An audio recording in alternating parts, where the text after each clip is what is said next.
یہ جو اگلا فیز ہے اس میں ہم نے آزادی تحریک پہ پورا زور لگانا ہے. میں انشاءاللہ چند دنوں میں ڈیٹ دینے لگا ہوں. ہم صرف اپنے وکلا سے کنفرم کر رہے ہیں کہ ہم ایک قانون کے اندر رہتے ہوئے ان سے پرمیشن مانگ رہے ہیں. جیسے ہمیں یہ پرمیشن ملتی ہے اور یہ زیادہ دیر نہیں ہے، میں آپ کو ابھی کال دوں گا.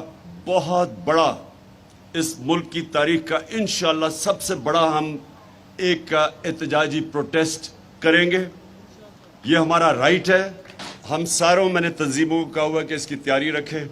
ہم انشاءاللہ جیسے ہمارا کلیئر ہوتا ہے، ابھی سپریم کورٹ کا سے جو کلیئر کرتے ہیں، کیونکہ ہم سپریم کورٹ میں گئے ہوئے ہیں، جیسے کلیئر ہوتا ہے میں آپ کو ڈیٹ دوں گا. میں سب کو چاہتا ہوں آپ جتنے بھی ڈیلیگیٹس بیٹھے ہوئے اپنے علاقوں میں تیاری کریں، کیونکہ میں اس کو یہ نہیں سمجھتا ہم پالیٹکس کر رہے ہیں.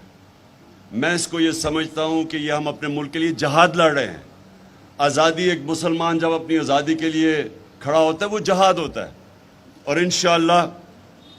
انشاءاللہ میں جب آپ کو ڈیٹ دوں گا آپ کی سب کی تیاری ہونی چاہیے.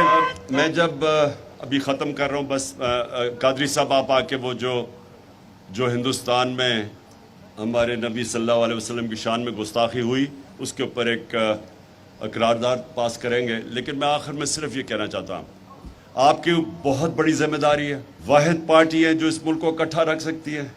سارا سٹیٹس کو چوروں کا اکٹھا ہو گیا آپ کے خلاف، اور عوام آپ کے ساتھ آ کے کھڑی ہوگی.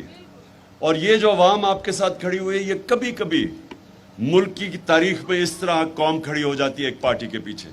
یہ بھی ہمارے اوپر ذمہ داری ہے.